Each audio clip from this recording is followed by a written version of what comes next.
I'm going to give a brief introduction for our visitor today, and then he'll take it over and lead us through a meditation, give a talk about the great perfection, and then take questions. And we'll finish it at 12 in an hour.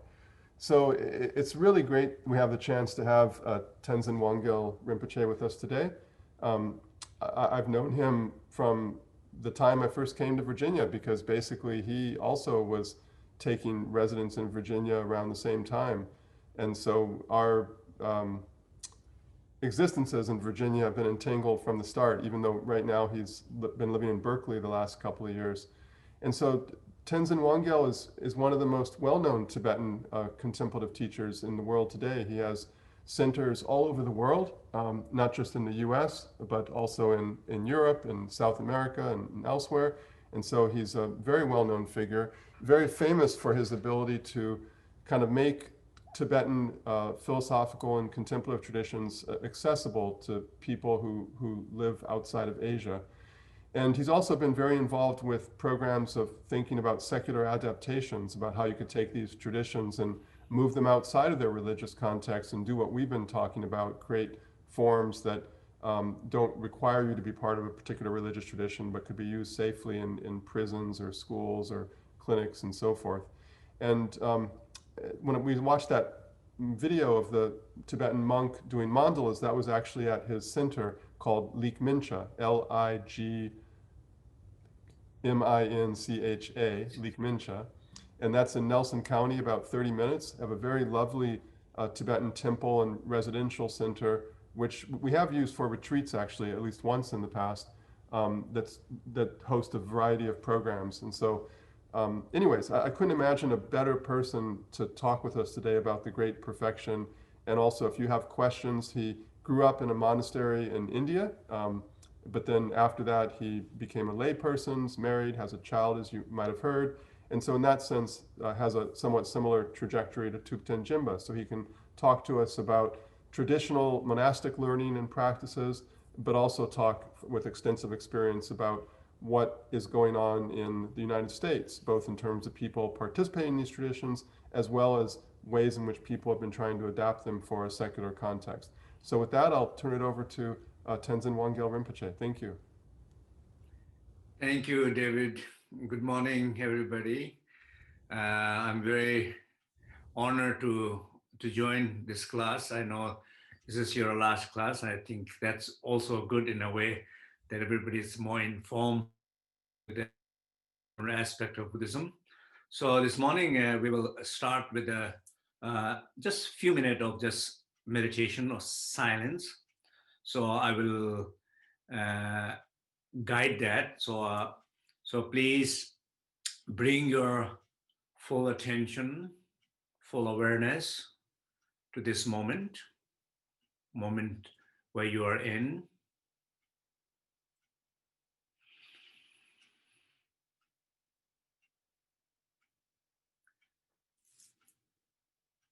Bring full attention and awareness in your body.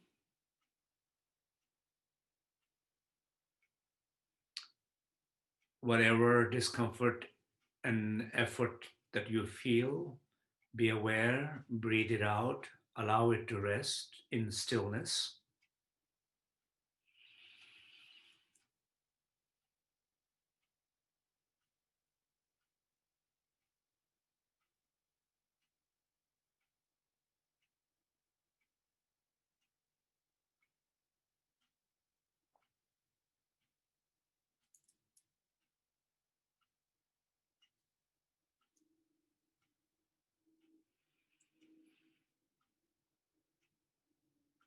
Bring your full attention, awareness to your speech, outer speech, with your silence.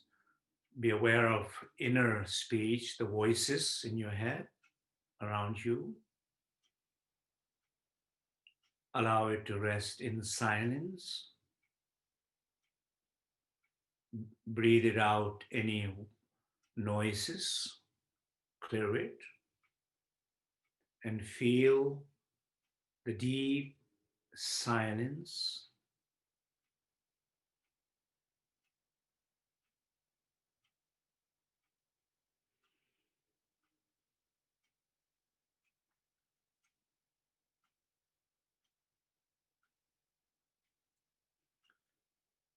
Now bring your attention to your heart. Be aware of your mind, feelings, thoughts,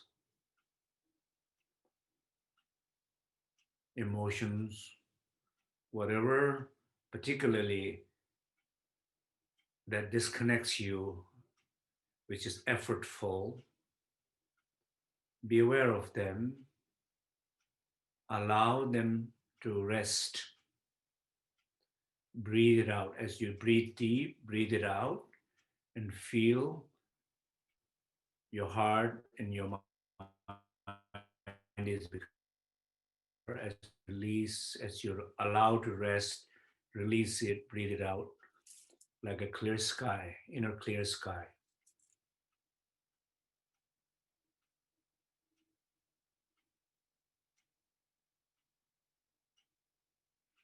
This is what we call meditation on three doors: door of the body, resting in the stillness; door of the speech, resting in silence; door of the mind, resting in spaciousness or openness. Okay, thank you.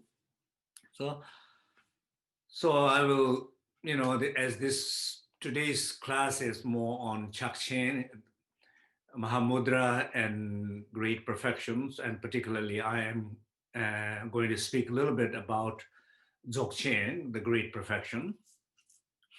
So historically, Dzogchen, the great perfection, the similar practices in many different traditions and different part of the world, but particularly in Tibet, two main schools, like a Nyingma school, the early Tibetan Buddhist school called Nyingma school, and then the indigenous tradition of Tibet, Bön.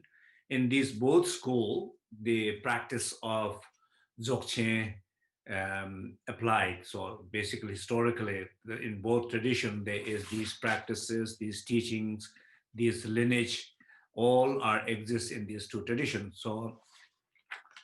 So what the word great perfection is, it what it means is that everything is perfected in ourself. So in short way, in a more looking at a personal way, experiential way, will be explanation will be everything is perfected in our true self. So everything that what we are seeking in our life, that we know of, like seeking peace in our life, seeking joy in our life, seeking sense of purpose in our life. So all the what we call the enlightened qualities, the higher aspect of higher qualities of ourselves, they are all deep within our true nature. So that is what it called great perfection. That means there's nothing which is not perfected there. Therefore, it is great perfection. So the approach of the Dzogchen practice, it's not really to try. Trying is always not the right thing to do. Putting force is not the right approach of meditation. Trying is not the right approach of meditation. Suffering is not the right way to learn. And that means in all three doors, like in our body, a lot of effort, a lot of block, of disconnectedness is not the way to bring body into a meditation. Speech, a lot of complaint, a lot of criticism, a lot of self-judgment, heard unprocessed noises, what I call pain speech, that constantly goes on. It's not the right way to enter into ourself through our silence. So all the thoughts, unnecessary thoughts, unwanted thoughts, uninvited thoughts, emotions, when we get caught up and trapped in all these mental activities that we did not invite it, we don't even want it, and we are all every moment, many moments in our life we feel trapped in, they are not the doorway to reach self-realization or to reach who truly we are. So these three doors are what we call door to ourself, door to enlightenment.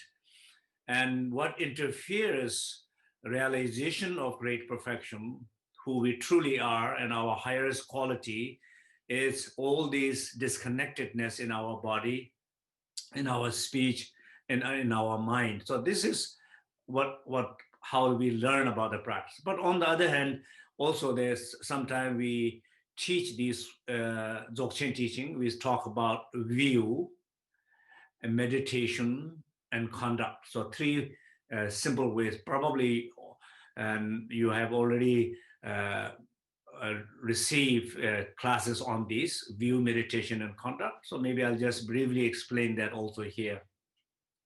So view, as we all know, like what view you have. I mean, if you think about in this country, you can clearly see Democratic and Republican, two totally different view. CNN and Fox, two totally different view.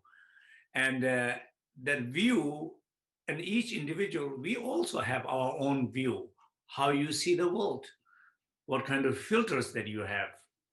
So in the doctrine in Buddhism, so like Hinayana, Mahayana, like a great perfection vehicles, they all have very specific views through which they see the world. So in a simple way or in a personal way, when we talk about the view, we say, at least when I'm trying to explain it, I say boundless view, right? So boundless view, view with no boundaries, view with no conditions, or view with complete openness, or uh, much more openness, much open view. That's how we can think and explain and experience our view. So what is your view of your life, for example? And it comes down to two things: how close it is or how open it is, how protective it is, how brave and creative it is. So that naturally comes down into these two kind of ways. And we say boundless view. This is a typical Dzogchen way of explaining it. But of course, you can say, argue about it. So as a human, there's no way to have complete boundless view because we are always conditioned a condition of our body. We are conditioned by conditioned with the element that we're exposed to. We are air, not condition be complete, but it is how much condition boundless one is. So view, and of course that view is also explained very meditatively in a progression way. How it's done, it's called like a shine, calm abiding meditation. So Hey, Tenzin, and focusing, Tenzin, there's a lot of yeah. problems with the sound. Maybe you should, I think it must be the bandwidth on your side, so maybe try without the video and see if the audio is better. Okay, 1 second. Uh, better Yeah, hopefully, um, we'll see. sound. Okay, you tell me, please, David. Tell me, okay, when it's not Okay. good. I will Yeah. try. Move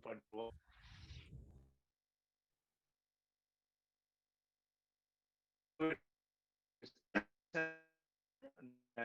Boundless view, and then the second part is it's about the meditation. So the meditation is what we say view and meditation. What does meditation basically means? Whatever view you have, through that view, you have very specific experiences. Like when you're very open, you're feeling more free inside. When you're very restricted, you're feeling more control, limited, um, helplessness. So your experience of yourself, your potentiality, your ability, your actions, your behavior will depend very much on how what view you have. So that is usually we call it like a view and meditation.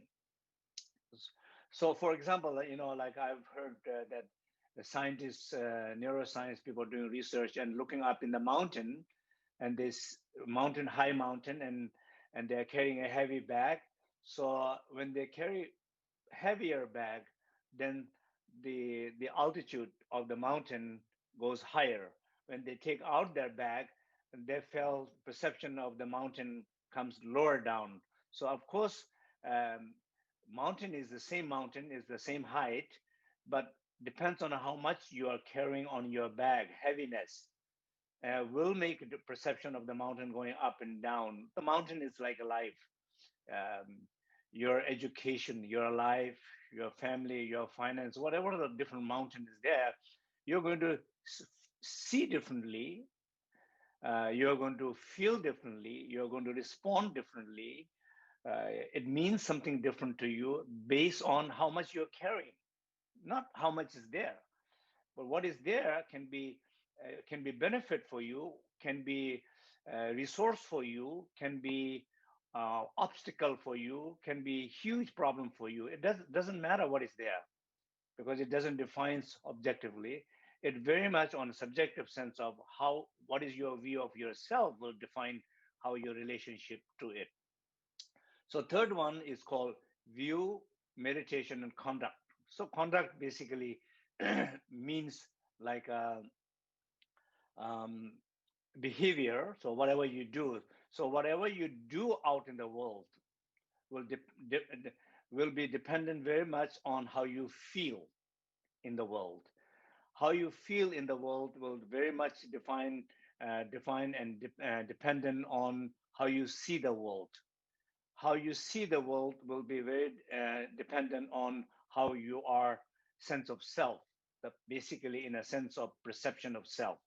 So great perfection means self-realization, knowing who you are. I know it probably, I don't know how you hear that word, but it's always a little bit confusing. Knowing yourself, what does that mean, knowing yourself? Are you are you your pain? No. Are you your joy? Yeah, if you're anyone, you're more likely your joy than your pain because the pain is coming out of your condition. Joy is coming out of your more openness of your heart. Are you? People say I am sick. Are you sick? Yeah, you are experiencing sickness, but you're not sick. So are you? People, you can have a problem, but you're not a problem. When I think psychological, when people begin to identify themselves as I am a problem rather than I have a problem, it's a much bigger issue than feeling I have some problem now and it's not me, so I can overcome, so I will go able to go beyond it. So so some sense of all these, what I call pain body, pain speech, pain mind, they are not me. I am beyond that. I am boundless. I am infinite possibility. Some sense of perception of self has to do with boundless and infinite possibility. I am no one. And I think that is really what Dzogchen is. Recently, I've been kind of very interested uh, in of course, been always interested in Western psychology, mainstream psychology, and particularly last couple of weeks during my own personal retreat. It's, many often it comes up in my mind the whole idea about identity disorders. There are so many identity disorders, and there are more identity disorders are coming up, showing up. So one of the typical one will be, this DID, dissociate identity disorder. So what used to be called multiple personality. If you look at that, what is it?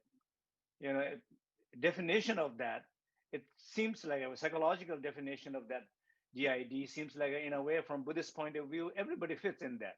we are all like a disassociated identity disorder. We really truly don't know who we are unless, from the Dzogchen point of view, the moment you know you are no one, then you begin to know yourself. Not what in a DID, what they're calling alters. Like one person having 16 multiple personality, and these all are called alters. And the main host or the primary character is whoever you are. You identify. I am Tenzin, but I have five other in me. Who are these in me? They are like, in a way, they the only reason they come up and show up is because in DID's case was that reason why they show up is because these people are abuse, tragic childhood.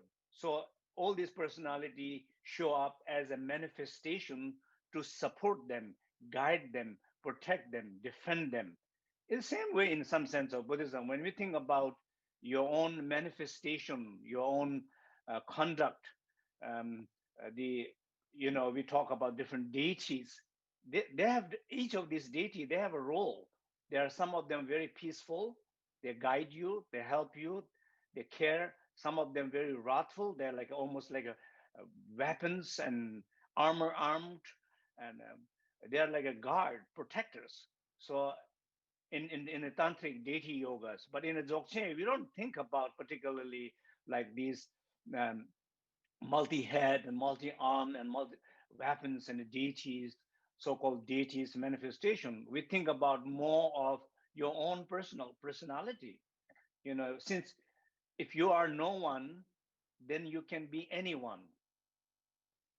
And that's what it is. If you are not identifying, you're limiting yourself with one identity, then you can be anyone.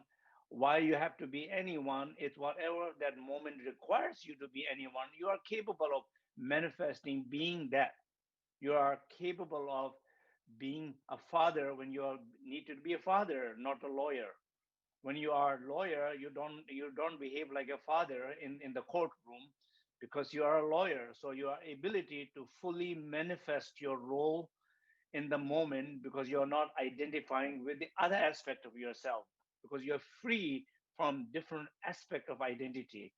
I'm just trying to think about more like a psychological term, but I think this is really, I feel like a kind of very, very important. And in some degree, even like a DID, like this identity disorder, I think I'm not sure that even the labeling them as a disorder is a right thing or healthy thing to do. Rather than understanding them, they are not a problem. It's just a question about how you manage with them, how you work with them, how make it work for who you are, rather than labeling them as a disorder and dysfunctional. If you think about dysfunctional, then that everybody, the moment you're born in, from the point of view of Buddhism, if the moment you're born in the samsara, there is some, we can call it samsaric disorder. You're the moment you're born, you're born with some sense of disorder. But we don't call that way. So so anyway, so this whole idea of great perfection is referring to ourself. So I think that's the main core thing, is referring to ourselves. When we truly recognize who we are, that means we are no one. When we truly know I am no one, the ability to be no one, a feeling strong being no one.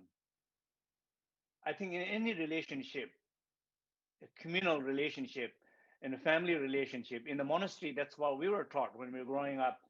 You're no one. But that doesn't mean you're no one, does not mean, oh, I'm no one, I'm sad, now I'm weak. No, I'm no one is our strength. Needing to be someone is our weakness. Any relationship in the family, if you think about, you need to be the good person in your family. You need to be the right person in your family. And no other ways you can be, only right and good and the best and the strongest and this and that, as many times characterized that way in this country. That is not necessarily listener. We can politically, we can see. So always this sense of needing to be something, someone special, is it shows that weakness of not realizing who we truly are, and our recognition of great perfection within us. It doesn't allow us that. So somehow we are taught that when you are no one, it's your strength. Then you can be anyone. My son, when he was 13 years old, he went to Dharamsala. I sent him there for almost 2 years, and he was grown up here with the like a Californian boy, comfort and everything. When he goes there with no winter, the windows are broken, no heating, one bathroom for 16 kids, and he has to clean the toilet there. So I felt, in some sense, I felt like a very proud father. My son is cleaning the toilet exactly for that reason. That easy to anybody can enjoy the comfort, but ability to clean a toilet, it's a strength. It's so he's feeling it's my turn and I can do it, and nothing wrong doing it. That in our place in the world, wherever we needed to be served, wherever we are needed, in whichever ways we are needed, the ability to serve in a way we are needed, I think that's our strength. So so the great perfection, so anyway, so view, meditation, and conduct, great perfection. So now that maybe let's go into the idea about how we can experience that, how we can realize that. So that, in experientially, I think maybe that's important thing to discuss. As in the beginning of our meditation, when we were meditating, what we did, we said, allow your body to rest.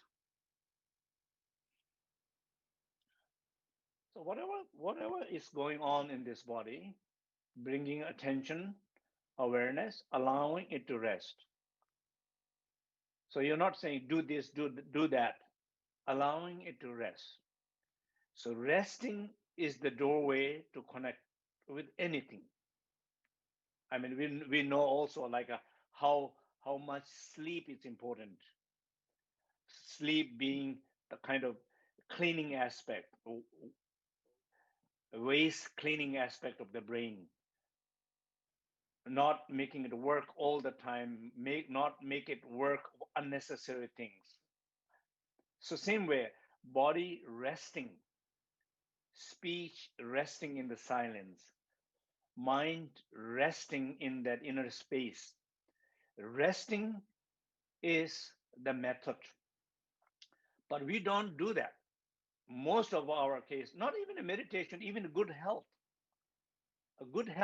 I think physical health, good healing of body will only come when body is resting, when body is getting enough rest. Then, or speech, only through healing, healing of speech will come, or true, only way you can find your true voice. It's more you can, less you talk, less confusing you talk, less, so more connection to the silence, more resting in the silence, more awareness of the silence. Then you will find, when I went for like a personal retreat for a month, last month, I can feel that. Usually I'm very active in the social media and everything. When I just decided to cut everything for 1 month, and once you cut things, you can feel how your body is responding. You in a way, every day, you're some sense of every week, new bodies are coming, your new voice is coming out, your new mind is coming. Your mind is much more clear, creative, energized. If it's getting there. So our method here is resting. What we do usually in our everyday life is we don't rest. So, like, there are a few beautiful lines in a Dzogchen meditation. It says, um, our emotions are like energy. So, like our anger, our sadness, our jealousy, um, our ignorance, our attachment, all our emotions basically are like energy. They are not bad. Let's think about a particular one. Sadness. Sadness is not bad. If you're able to feel sadness, that means you're alive, right? If you don't want to feel sad, then you will be dead. If you're dead, then you won't feel anything because then you know you're dead. But if you're feeling something, that's a sign of alive. If you're feeling something, that means you are open to feel that emotion. You did not block that emotion because there are many emotions that we have blocked. We are not able to feel. We are numb. We are part of our part of our emotional self is dead. Part of our physical body is dead because we are not able to, it's not alive anymore, or they are dying. Part of our body is dying. Part of our emotions are dying. So, so emotions are not bad. So it says, when you when you look at them, something wrong with them, that is a more like a problem. They are not a problem. When you see something wrong with them, it's a more of a problem. When you're sad, when you, of course, when I ask you, are you sad? You you can say, well, I'm feeling down, I'm feeling a little depressed, I'm feeling sad, I'm feeling angry. So I've been feeling angry for days and weeks. I'm feeling anger to myself that I'm feeling angry. I'm feeling very depressed that I'm feeling sad. So you see, it's a different layers of emotion uh, happening because you are the first emotion you are not able to handle with openness, with awareness, with kindness, with care, with attention. You are ignoring, you're suppressing, you're analyzing, you're criticizing, you're judging, you're denying, you're changing story. And these all approaches are not the way to deal with that emotion in the first place. So, so what is the method? What is the method is go toward it, face it, go toward it with openness, with some sense of enthusiasm. I say enthusiasm, it's really like people who wanted to grow, they're willing to look at their issue. I mean, if you think about in the business world or even in everyday, all the thinking about successful people in everyday life, what is the one unique quality these successful people have? Because anytime when they have an issue with their work, that they're fully excited and engaged and willing to see it, willing to deal with it. They're kind of enjoying the challenge. They're trying to find a solution. They enjoy the resolving the problem. They really enjoy more of that. They probably in some cases even they don't enjoy so much everything smoothly working completely because there's no challenge. They enjoy that. That's their success. That's what they become successful. Why some of people are not successful like that? It's because they really don't want. They say, "I don't want to deal with it. I don't want to. I don't want to talk. I don't want to do. I don't want to deal with that." So basically, what they don't want to do, who they don't want to talk with, maybe like their father, mother, brother, sister, colleague, they should talk because they have to resolve the issue. Not talking, not connecting, not being aware, it's running away, it's not the solution. And we, in our everyday life, we run away all the time with these pain body, pain speech, pain mind activity, these emotions, these conflicts. We run away. That is not the approach of Dzogchen.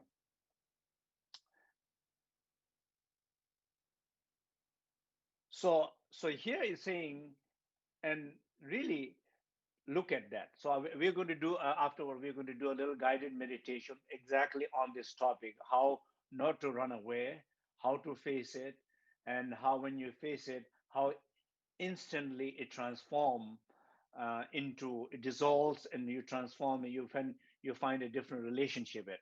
So living in the Dzogchen teaching, it's called living it as it is the method. So what is the method? Ability to leave it as it is a method, but not necessarily leaving it forever, but for a moment, just not engaging with it. And if you're able to leave it as it is for a moment, then slowly it's breathing, it's expressing, it's processing, and you witness that. And slowly it disappears because pain is not fed with weakness and fear.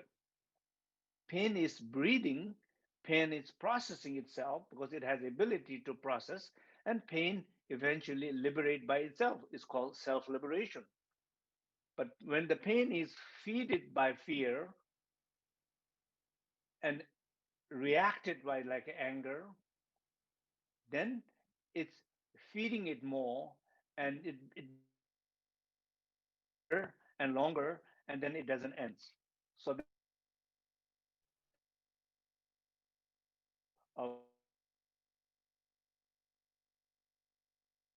We've lost you. I will maybe David, maybe one or two questions, and then I will guide the meditation on what we've been talking. Okay, that sounds great. So everybody, if you have a question, you Can can. you hear me okay? Yeah, just for a moment it went out, but I heard what you just said. So everybody, you can either. David? Can you hear me, Okay. Tenzin? Tenzin, can you hear me? Okay, so um, Tenzin, can you hear me?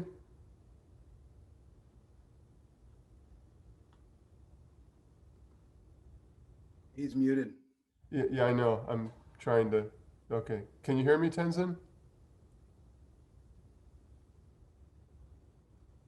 Is sound okay? Oh, can I turn down the video? Yeah, I would turn off the video because we're having problems with the sound. Can you hear me now? Okay. Is my voice okay? Sounds. Can you hear me okay? Yes, I can hear you now. So everybody, if you have any questions, you can put them in chat or you can just speak through audio as well. So are there any questions for, did he just disappear? Okay. Um, yeah. He's back, David. Tenzin, can you hear me?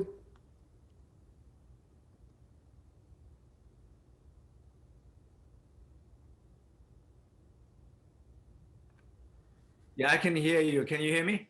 Yes, I can hear you. Can you hear me? Yes. Okay. Um, So, any question? yeah, so does anybody have any questions?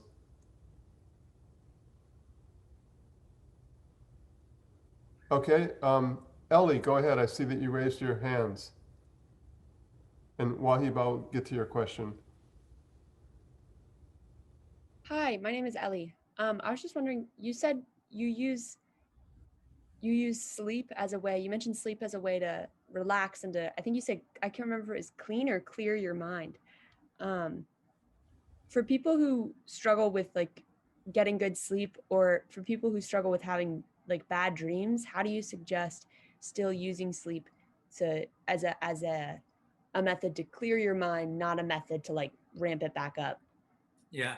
So, like there are more and more sleep researchers where they're saying, I think one is, I think most commonly agreed is that sleep is one of the most important thing for our health, our brain, because it's the moment where like in the house, garbage is getting cleaned, it has to be removed so it will not stay there adding up more. So sleep is being like thought as a waste cleaning in our head, right?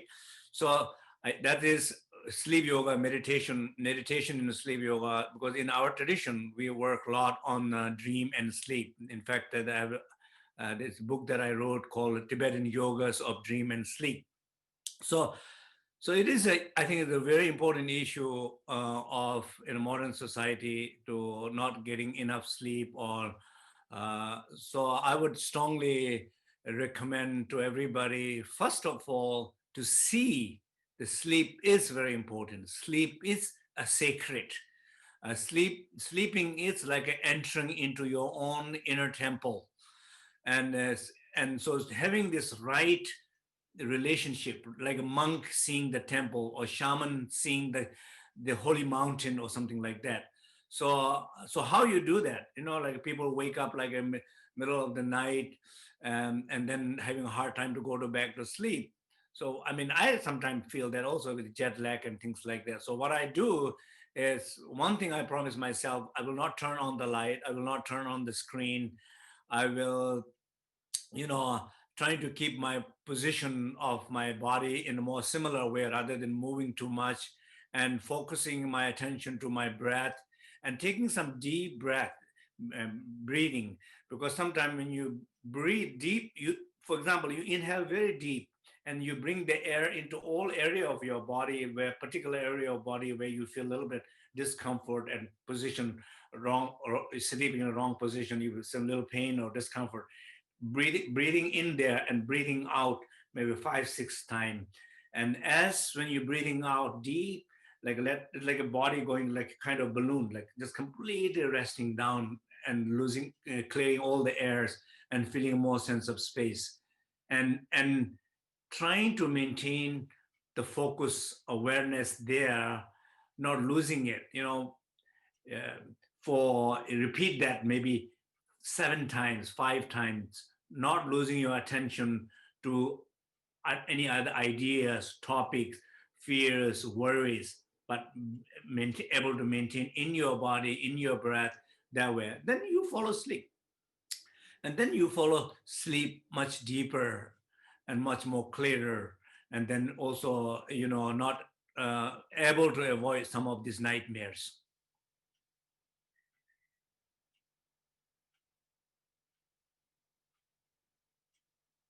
Okay. So Tenzin, I see a couple of questions in the the chat. One is, what were you like before you thought of yourself as nobody? What is it? Sorry, repeat again, David. What were you like before you thought of yourself as nobody? That's the question. Yeah. So main thing is that all the time there is someone we are thinking of, like this very given moment. All of you can think about. You think about what is your struggle in your life, what is your pain in your life. If you look at your struggle today, your pain today, this pain and this struggle directly linked to our identity, that you think who you are, someone. I'm not good enough student. That's it. Who says you're not good enough? So I'm not good enough that. So you're already identifying with someone, something, that is what you're trying to say. I'm no one basically means I'm trying to say I'm not what I'm identifying with. I think even entertaining oneself, contemplating oneself, thinking about that, personally for me, I feel so joy. But there are many times, you always feel you are someone, you always feel you are special, you always feel you are important. And when the idea of inviting that, no, I'm not that, I'm not this. I'm a father of teenage. So situation with teenage, same thing. When my teenage son get mad at me, and I accommodate that. I said, of course. He said, okay, well, that's fine. You're allowed to get mad at me, but I'm fully allowed to love you. But being no one, the sense of not strongly identifying someone, definitely, it's amazing. I think it's a amazing help. So that is, I truly believe in Buddhism. Buddhism has big things to offer to Western psychology, exactly on this point, because I think there's a lot of things can be exchanged, and the idea of always need to be someone is a big problem. And another question was, is there ever a time when suppressing an emotion is more beneficial than engaging with it, at least temporarily? That depends very much on a personality, person. So many time person ability, as I said, what is the obstacle? Obstacle is only when you're not able to manage it. Obstacle is only when you cannot see it is your resources, it is your support, it is your way of your exercising your strength. So it really depends on each situation. And generally speaking, the law in Dzogchen is never suppress. Take a break, but never suppress. And then another question is, how can one practice view without conditions from a secular standpoint? How you can practice view without Conditions from a secular standpoint. what does that mean? Well, the person who asked the question could elaborate. I think you were talking about a view that isn't conditioned. And so I guess the question is just thinking about someone who's not Buddhist or not, Oh yeah, okay. So I think that's exactly what I was saying earlier. Is when we think about boundless view, it cannot be boundless for secular level for all of us. Cannot be boundless.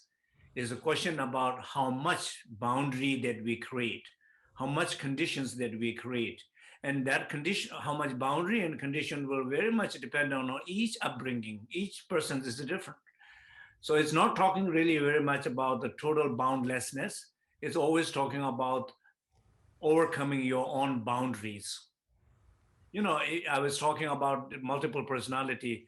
Their goal is all this different personality to bring into one personality. That's called healing, cure. So in the Buddhism, it's the same thing. Not bringing into one personality, bringing into no personality is the cure. And then maybe the last question, because I know you were going to lead a practice, is that you mentioned your engagement with social media. Do you have any advice for how to interface with social media or the internet at large in a contemplative way? Well, I mean, personally, I've been doing this for last many years, for 15 years, before even the Zoom and any of this came. So I really admire. I really think it's a really beneficial. We do it ourselves. I do it regularly on my Facebook. We have anywhere from 16, 17, 18 languages simultaneously translated, collaborated, organized by many different countries together. And this is an amazing platform. I think we should try to make best use of it. Yes.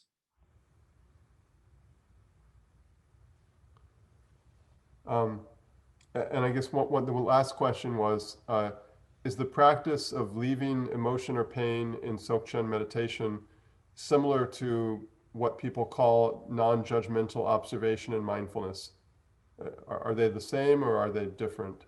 Yes, I think many of these things in the West, different skill of communication, different skill of working with emotion, I think they're kind of originated with these Eastern philosophy principles like Mahamudra, like Dzogchen. And so I think definitely there's a lot of benefit. The idea of non-judgmental, because that is the judgment is the fabrication of our mind. And when you're aware of that your mind is judging, when you allow it to rest, and then you receive like a new eyeglasses to be able to see what things truly are. And many of these different approaches, I think they all are beneficial. And I think most important question is whatever is helping you, you take it. I think that's it for all the questions. Okay, so I think we have only 10 minutes, so I thought we'll have a little longer meditation than the shorter one. So let's do a short one then. Okay. So I will invite you all to back as we started this morning.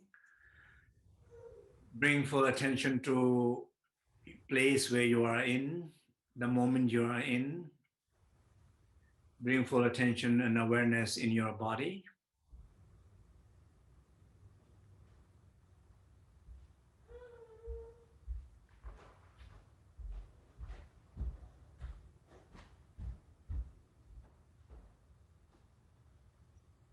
Bring your attention in your breath. Just breathe deep. Bring your attention in your heart. Just let it stay open. Basically, fully allowing your body, your breath, and your mind to rest. Allowing to rest rather than trying to rest.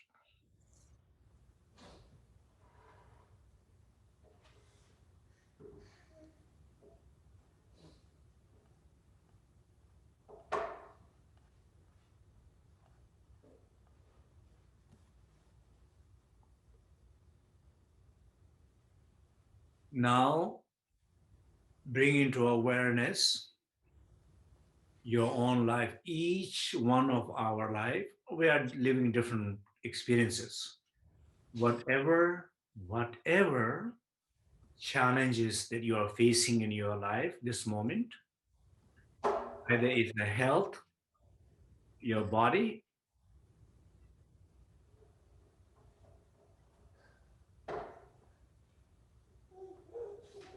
and David, if you can mute yourself, I think we'll be.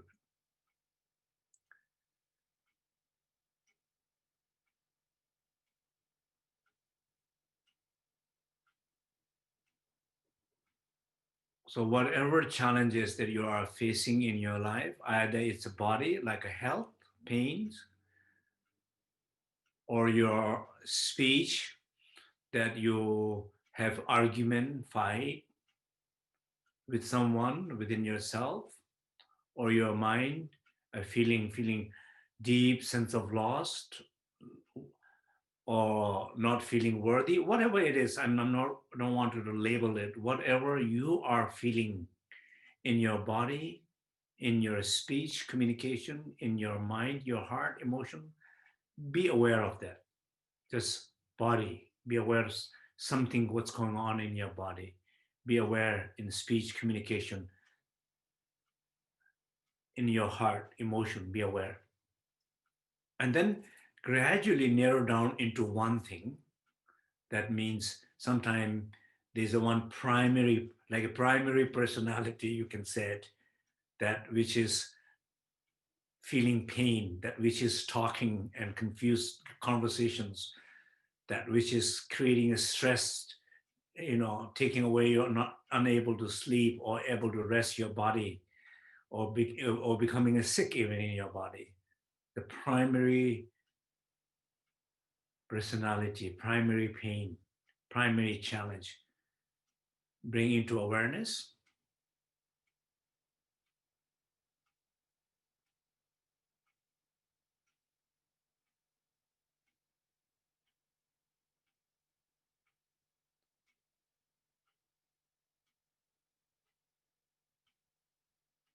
And then particularly the deep sense of I.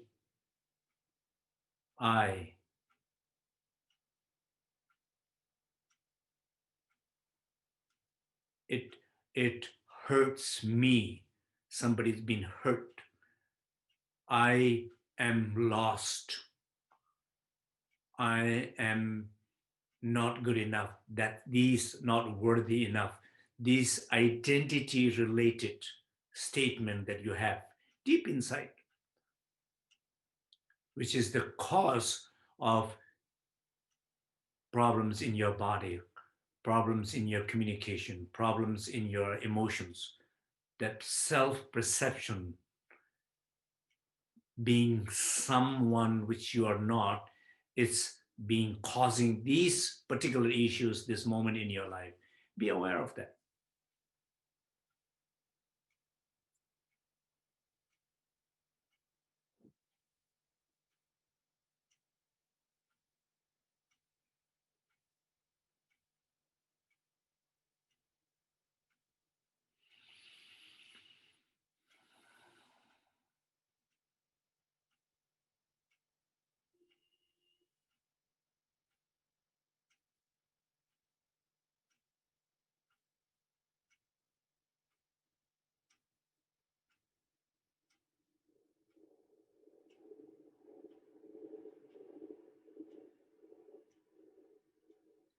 deep inside what I call it pain identity.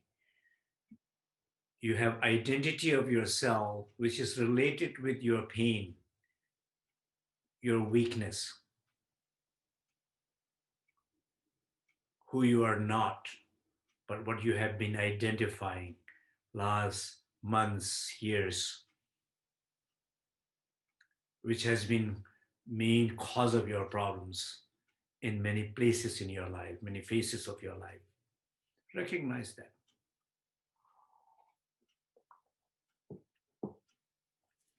Now you go closer, like if child is crying, then you will pay attention to the child, hold in your arm, give a hug, give that warm attention. What I call it, give spacious, luminous, warm hug to your pain identity. Spacious means openness. Luminous means bringing light and connecting, understanding. Warm is like a sense of care, love. So you're bringing this spacious, luminous, warm hug to your pain identity. The pain identity is very unique, special. Each one of you has very unique, which has been your primary identity, which is operating, where your view is, where your self experience is, where the life is operated from, that perception of self. So give spacious, luminous, warm hug like a mother to a child, and let that pain rest, release, and dissolve, and feel sense of free from that identity. You are no one. I am no one. I can be anyone.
Thank you.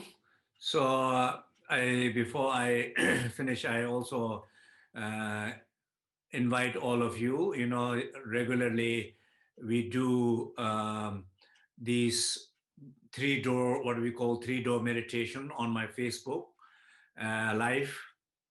So this end of this month, next 3 months, 1 month we are focusing on our body, second month we are focusing on our speech, third month we are focusing on our mind, guided meditation, plus we are bringing scientific researchers on these meditations and having a dialogue. So we welcome you, everybody. The Facebook name is Tenzin. Thank you, David.